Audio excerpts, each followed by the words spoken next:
जैसे कि बाइबल में मत्ती 8 उसकी 3 में लिखा है, यीशु ने हाथ बढ़ाकर उसे छुआ और कहा, मैं चाहता हूँ तू शुद्ध हो जा, और वह तुरंत कोढ़ से शुद्ध हो गया।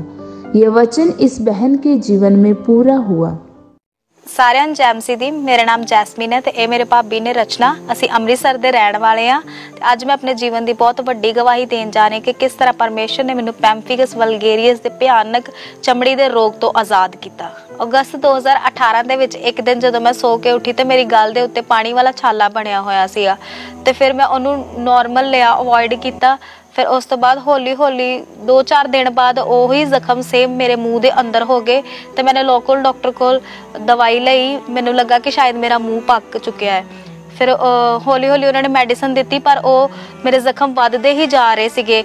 15-20 ਦਿਨ ਉਹਨਾਂ ਨੇ ਮੈਨੂੰ ਸੇਮ ਮੈਡੀਸਨ ਦਿੱਤੀ ਪਰ ਉਹਦੇ ਨਾਲ ਮੈਨੂੰ ਕੋਈ ਵੀ ਫਰਕ ਤੇ ਆਰਾਮ ਨਹੀਂ ਸੀ ਆ ਰਿਹਾ। ਮੇਰੇ ਮੂੰਹ ਦੀ ਕੰਡੀਸ਼ਨ ਇੰਨੀ ਜ਼ਿਆਦਾ ਕ੍ਰਿਟੀਕਲ ਹੋ ਗਈ ਸੀਗੀ ਕਿ ਮੇਰੇ को बोलिया भी नहीं सी जाता, ना ही कुछ खादा जाता सी, इत्थों तक कि मैं पानी भी नहीं सी पी सकती। फिर मैनू डॉक्टर ने सुजैसट किया कि तुसी एक बारी कैंसर के डॉक्टर नूं दिखाओ क्योंकि मूँह का कैंसर हो सकता है। फिर मैं अमृतसर दे विच कैंसर के स्पैशलिस्ट नूं दिखाया तो उन्होंने मेरा चैकअप किया तो फिर उन्होंने दस्सिया कि तुसी एक बारी स्किन के डॉक्टर नूं दिखाओ।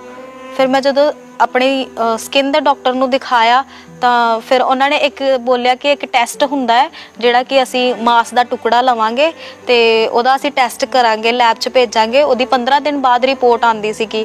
उन्होंने मेरे मांस का टुकड़ा कड्ढिया तो उसनूं लैब विच भेजिया। 15 दिन बाद जदों मेरी रिपोर्ट आई तो उस दे विच पैंफीगस वलगेरियस नाम की स्किन प्रॉब्लम आई। तो फिर मैं अपनी रिपोर्ट जो डॉक्टर ने मैनू मेल की तो मैं उस टाइम ही अपने भाभी जी नू रिपोर्ट सेंड की।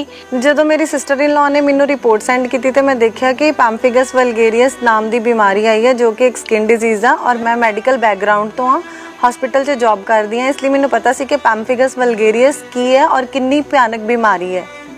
पैंफीगस वलगेरियस एक स्किन डिजीज़ है जिहदे विच की हुंदा है कि साडा इम्यून सिस्टम यानी कि जिहड़ी साडा इम्यून सिस्टम सानू बीमारियां तो बचन की ताकत दिंदा है। जिहड़े साडी बॉडी दे अंदर एंटीबॉडीज़ बीमारियां नाल लड़दे ने उही साडी बॉडी दे अगेंस्ट हो जांदे ने, जिहदे करके ये बीमारी जिहड़ी आ उम्र भर लई साडे नाल ही रहिंदी है। इस बीमारी दे नाल 75% चांसिस ने कि बंदा मर जाता है, डैथ हो जाती हैगी आ, और 25% जेडे सर्वाइवल चांसिस होंगे ने उहदे विच भी इन्नियां ज़्यादा दवाइयां दित्तियां जांदियां ने होल लाइफ दे लई, इन्ने ज़्यादा इंजैक्शन लगाए जाते हैं स्ट्रोंग वाले कि बंदे दी बॉडी उहनूं अडैप्ट नहीं कर पाती, उन्होंने इंजैक्शनस नूं बर्दाश्त नहीं कर पाती जिस करके उहदी डैथ हो जाती है। पहले तो ये बीमारी मेरे मूँह तो शुरू हुई कि मूँह च इन्ना ज़्यादा मेरे जख्म हो गए सीगे ते हौली हौली फिर मेरे पूरे शरीर दे विच ये बीमारी फैल गई कि मेरे प्राइवेट पार्ट्स मेरे फूड पाइप दे विच जिस करके मैनू खाना निगलन दे विच बहुत ज़्यादा प्रॉब्लम हुंदी सीगी। फिर मेरी साह वाली नाली दे विच हो गए कि मैनू साह लैण च बहुत ज़्यादा दिक्कत आउंदी सी कि मैनू अपने जख्म छिलने पैंदे सीगे साह लैण वास्ते। फिर मेरे नौं खराब होने शुरू हो गए, पैरां दे हत्थां दे पूरे नौं काले होके झड़ गए सीगे और मेरे वाल भी जिवें कैंसर पेशेंट दे उतर जाते हैं उदां ही जदों मैं नहाना तो किन्ने किन्ने वाल मेरे एवें ही सीधे दे सीधे ही जड़ तो ही निकल जाने मेरे वाल, इत्थों तक कि मेरे नक दे अंदर दोनों पासे जख्म इन्ने ज़्यादा हो जाते सीगे कि मैनू छिलने पैंदे सीगे जख्म। उन्हां दे राहीं जदों मैं छिलदी सीगी ते मेरे बहुत ज़्यादा नक दे अंदरों ब्लीडिंग हुंदी सी। ये बीमारी हौली हौली मैं इन्नी ज़्यादा फैल गई सी कि मेरा पूरा शरीर गल चुकिया सी। मेरी टॉयलेट वाली जगह ते बहुत ज़्यादा जख्म सीगे कि जदों मैनू टॉयलेट आ जाती सी ते मैं बहुत ज़्यादा रोंदी सीगी कि मैनू हुण टॉयलेट जाना पैना है तो मैनू बहुत ज़्यादा पेन होनी है। मैनू बाथरूम आ जाता सी ते मेरे जख्म छिले जाते सी और मेरे इन्नी ज़्यादा प्राइवेट पार्ट ते जलन और पेन हुंदी सीगी कि मैं बहुत ज़्यादा रोंदी सीगी। एक तरह की मेरी पूरी बॉडी गल चुकी सी, मैथों कपड़े भी नहीं सी पैंदे और मैं अपने आप नूं एक कमरे दे विच बंद कर लिया सी और ਨਾਲ ਕਾਟਨ ਦੇ ਦੁਪੱਟੇ ਲਪੇਟ ਕੇ ਮੈਂ ਰਹਿੰਦੀ ਰਹੀ ਹਾਂ। ਔਰ ਜਦੋਂ ਮੈਂ ਸੌਂਦੀ ਸੀਗੀ ਤਾਂ ਬੈੱਡ ਸ਼ੀਟ ਸਭ ਮੇਰੇ ਜ਼ਖਮਾਂ ਤੇ ਚਿਪਕ ਜਾਂਦੀ ਸੀਗੀ ਕਿ ਆਇਲ ਡਾਲ ਕੇ ਉਸ ਜ਼ਖਮਾਂ ਨੂੰ ਉਤਾਰਨਾ ਪੈਂਦਾ ਸੀ, ਜਿਸ ਨਾਲ ਮੈਨੂੰ ਬਹੁਤ ਜ਼ਿਆਦਾ ਪੇਨ ਹੁੰਦੀ ਸੀ। ਅਸੀਂ ਇਹਨਾਂ ਨੂੰ ਵੱਖਰੇ ਵੱਖਰੇ ਡਾਕਟਰਸ ਕੋਲ ਵੀ ਲੈ ਕੇ ਗਏ। ਡਾਕਟਰਸ ਦਾ ਕਹਿਣਾ ਸੀਗਾ ਕਿ ਇਹ ਬਿਮਾਰੀ ਦੀ ਦਵਾਈ ਚੱਲੂਗੀ, ਲੌਂਗ ਲਾਈਫ ਚੱਲੂਗੀ, ਲੰਬੇ ਸਮੇਂ ਤੱਕ ਚੱਲੇਗੀ, ਪੂਰੀ ਜ਼ਿੰਦਗੀ ਦਵਾਈ ਖਾਣੀ ਪੈ ਸਕਦੀ ਆ, ਪਰ ਇਹਦੀ ਕੋਈ ਗਾਰੰਟੀ ਨਹੀਂ ਹੈ ਕਿ ਇਹ ਬਿਮਾਰੀ ਕਦੀ ਠੀਕ ਵੀ ਹੋਏਗੀ ਜਾਂ ਨਹੀਂ। ਜਦੋਂ ਮੈਨੂੰ ਇਹ ਸਕਿਨ ਦਾ ਰੋਗ ਸ਼ੁਰੂ ਹੋਇਆ ਤਾਂ ਉਸ ਤੋਂ ਪਹਿਲਾਂ ਮੈਂ ਹਸਪੀਟਲ ਦੇ ਵਿੱਚ ਸੀਨੀਅਰ ਡਾਕਟਰ ਦੇ ਨਾਲ ਅਸਿਸਟੈਂਟ ਦਾ ਕੰਮ ਕਰਦੀ ਸੀਗੀ। ਜਦੋਂ ਮੈਨੂੰ ਇਹ ਪ੍ਰੋਬਲਮ ਸ਼ੁਰੂ ਹੋਈ ਤਾਂ ਮੇਰੇ ਜ਼ਖਮਾਂ ਨੂੰ ਵੇਖ ਕੇ ਮੇਰੇ ਮੂੰਹ 'ਚੋਂ ਸਮੈਲ ਆਉਂਦੀ ਸੀ ਜ਼ਖਮਾਂ ਦੇ ਕਰਕੇ। ਔਰ ਉਹੀ ਲੋਕ ਜਿਹੜੇ ਮੇਰੇ ਨਾਲ ਰੋਟੀ ਖਾਂਦੇ ਸੀ ਉਹਨਾਂ ਨੇ ਹੌਲੀ ਹੌਲੀ ਮੇਰੇ ਨਾਲ ਲੰਚ ਕਰਨਾ ਬੰਦ ਕਰ ਦਿੱਤਾ।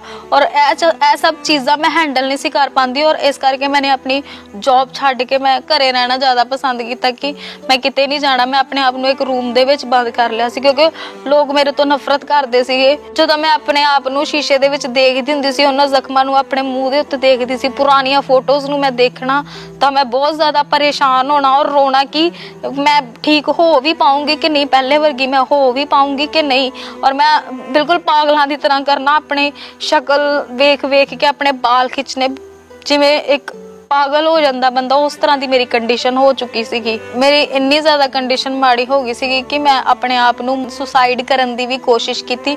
ਉਸ ਤੋਂ ਬਾਅਦ ਜਦੋਂ ਮੈਂ ਨਹਾਉਂਦੀ ਸੀਗੀ ਤੇ ਜਦੋਂ ਮੈਂ ਪਾਣੀ ਦਾ ਮੱਗ ਆਪਣੇ ਸਰੀਰ ਦੇ ਉੱਪਰ ਪਾਉਂਦੀ ਸੀਗੀ ਤਾਂ ਮੇਰੀ ਚਮੜੀ ਸਾਰੀ ਉਤਰ ਕੇ ਉਹ ਬਹਿ ਜਾਂਦੀ ਸੀਗੀ। ਉਸਨੂੰ ਦੇਖ ਕੇ ਮੈਂ ਬਹੁਤ ਜ਼ਿਆਦਾ ਦੁਖੀ ਹੁੰਦੀ ਸੀਗੀ ਔਰ ਬਹੁਤ ਜ਼ਿਆਦਾ ਮੈਨੂੰ ਪੇਨ ਹੁੰਦੀ ਸੀ। ਜਦੋਂ ਮੈਂ ਬਾਥਰੂਮ ਚੋਂ ਬਾਹਰ ਆਉਂਦੀ ਸੀ ਤੇ ਮੈਂ ਆਪਣੇ ਸਰੀਰ ਨੂੰ ਸਾਫ਼ ਵੀ ਨਹੀਂ ਕਰ ਪਾਉਂਦੀ ਸੀਗੀ, ਪਾਣੀ ਸੁੱਕਣ ਦਾ ਵੇਟ ਕਰਦੀ ਸੀ ਆਪਣੀ ਬੋਡੀ ਤੇ। ਉਸ ਟਾਈਮ ਮੇਰੇ ਬੋਡੀ ਨੂੰ ਪੂਰਾ ਅਕੜਾ ਪਿਆ ਹੁੰਦਾ ਸੀਗਾ। ਮੈਂ ਸੋਚਦੀ ਸੀਗੀ ਕਿ ਮੈਂ ਠੀਕ ਹੋ ਵੀ ਪਾਉਂਗੀ ਕਿ ਨਹੀਂ ਹੋ ਪਾਉਂਗੀ। ਪੂਰੇ ਦਿਨ ਪੂਰੀ ਰਾਤ ਮੈਂ ਇਕੱਲੀ ਇੱਕ ਕਮਰੇ ਦੇ ਵਿੱਚ ਬੈਠ ਕੇ ਇਹੀ ਸੋਚਦੀ ਰਹਿੰਦੀ ਸੀ। ਔਰ ਜਦੋਂ ਸਰਦੀ ਹੁੰਦੀ ਸੀਗੀ ਤਾਂ ਸਰਦੀ ਦੇ ਵਿੱਚ ਨਾ ਹੀ ਮੈਂ ਰਜ਼ਾਈ ਲੈ ਸਕਦੀ ਸੀਗੀ, ਐਦਾਂ ਹੀ ਮੈਨੂੰ ਬੈਠਣਾ ਪੈਂਦਾ ਸੀ। ਠੰਡ ਦੀ ਵਜ੍ਹਾ ਕਰਕੇ ਮੇਰੇ ਜ਼ਖਮਾਂ ਨੂੰ ਬਹੁਤ ਜ਼ਿਆਦਾ ਅਕੜਾ ਹੋ ਜਾਂਦਾ ਸੀ ਕਿ ਮੈਨੂੰ ਬਹੁਤ ਜ਼ਿਆਦਾ ਪੇਨ ਹੁੰਦੀ ਸੀ, ਤਕਲੀਫ ਹੁੰਦੀ ਸੀਗੀ। ਜਦੋਂ ਮੈਂ ਡਾਕਟਰੀ ਟ੍ਰੀਟਮੈਂਟ ਲਿਆ ਤਾਂ ਇੱਕ ਦਿਨ ਦੇ ਵਿੱਚ ਮੈਨੂੰ 12.5 ਇੰਜੈਕਸ਼ਨ ਲਗਾਉਂਦੇ ਸੀਗੇ ਤੇ ਉਹ ਇੰਜੈਕਸ਼ਨ ਮੇਰੇ ਪੂਰੇ 3 ਦਿਨ ਚੱਲਦੇ ਸੀਗੇ। ਉਹਨਾਂ ਨਾਲ ਵੀ ਮੈਨੂੰ ਕੋਈ ਫਰਕ ਨਹੀਂ ਪਿਆ। ਉਸ ਤੋਂ ਬਾਅਦ ਮੇਰਾ ਇੱਕ ਇੰਜੈਕਸ਼ਨ ਚੱਲਿਆ ਜੋ ਕਿ ਮੇਰਾ ICU ਦੇ ਵਿੱਚ ਲੱਗਦਾ ਸੀ। ਉਹ 40,000 ਦਾ ਇੱਕ ਇੰਜੈਕਸ਼ਨ ਹੁੰਦਾ ਸੀਗਾ। ਅਸੀਂ 15 ਦਿਨ ਬਾਅਦ ਉਹ ਵੀ ਲਗਵਾਏ, ਪਰ ਉਹ ਫਿਰ ਵੀ ਕੋਈ ਫਰਕ ਨਹੀਂ ਪਿਆ। ਉਹ ਇੰਜੈਕਸ਼ਨ ਇੰਨਾ ਜ਼ਿਆਦਾ ਰਿਸਕੀ ਹੁੰਦਾ ਸੀਗਾ ਔਰ ਡਾਕਟਰ ਨੇ ਇਹ ਚੀਜ਼ ਕਹਿ ਦਿੱਤੀ ਸੀਗੀ ਕਿ ਇਸ ਨਾਲ ਤੁਸੀਂ ਡੈਥ ਵੀ ਹੋ ਸਕਦੀ ਹੈ ਔਰ ਪੈਰਾਲਾਈਸਿਸ ਵੀ ਹੋ ਸਕਦਾ ਹੈ। ਇਸ ਬਿਮਾਰੀ ਤੋਂ ਛੁਟਕਾਰਾ ਪਾਉਣ ਲਈ ਮੈਂ 5-6 ਡਾਕਟਰਾਂ ਨੂੰ ਦਿਖਾਇਆ। ਮੈਂ ਆਯੁਰਵੈਦਿਕ ਵੀ ਟ੍ਰੀਟਮੈਂਟ ਲਿਆ, ਮੈਂ ਸਰਕਾਰੀ ਵੀ ਗਈ, ਪ੍ਰਾਈਵੇਟ ਵੀ ਗਈ, ਬਟ ਮੈਨੂੰ ਕੋਈ ਫਰਕ, ਕੋਈ ਆਰਾਮ ਨਹੀਂ ਆਇਆ। ਜਦੋਂ ਮੇਰੀ ਬਿਮਾਰੀ ਬਹੁਤ ਜ਼ਿਆਦਾ ਵੱਧ ਗਈ ਸੀ ਤਾਂ ਮੈਨੂੰ ਮੇਰੇ ਭਾਬੀ ਜੀ ਨੇ ਖਾਂਬਰਾ ਚਰਚ ਬਾਰੇ ਦੱਸਿਆ।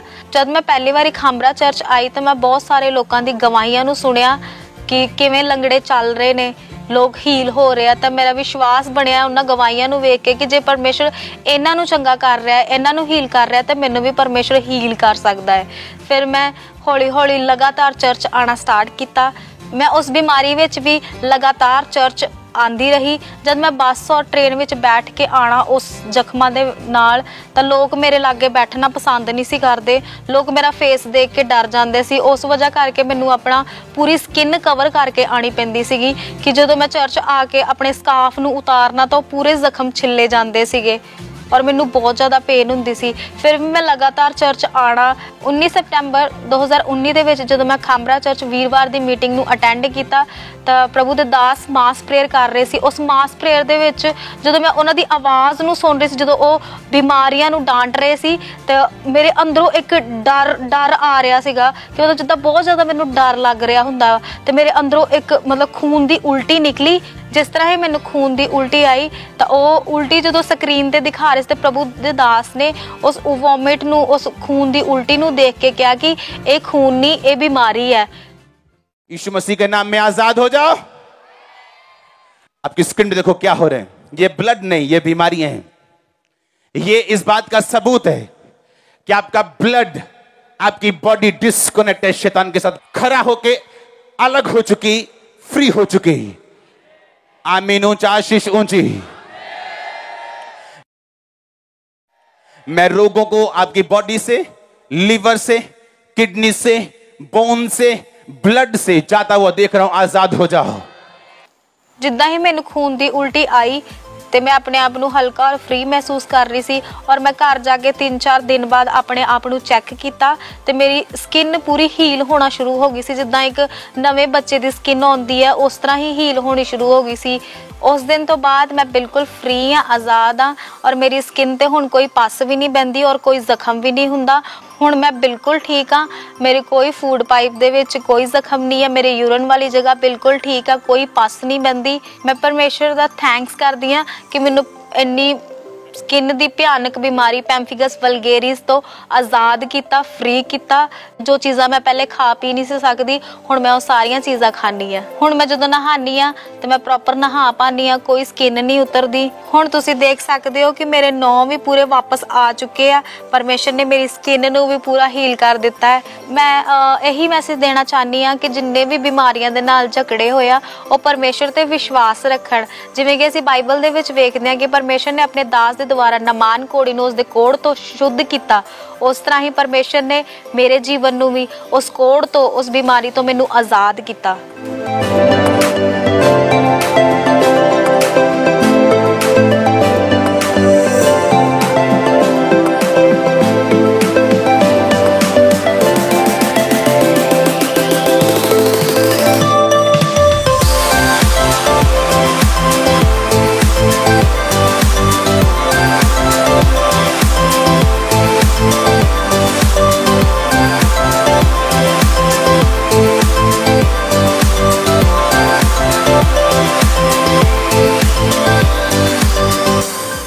इस वड्डी चंगियाई दे लई मैं परमेश्वर दा बहुत बहुत धन्नवाद करदी हां और परमेश्वर दे दास दा भी मैं बहुत बहुत धन्नवाद करदी हां। सारिआं नूं जय मसीह दी।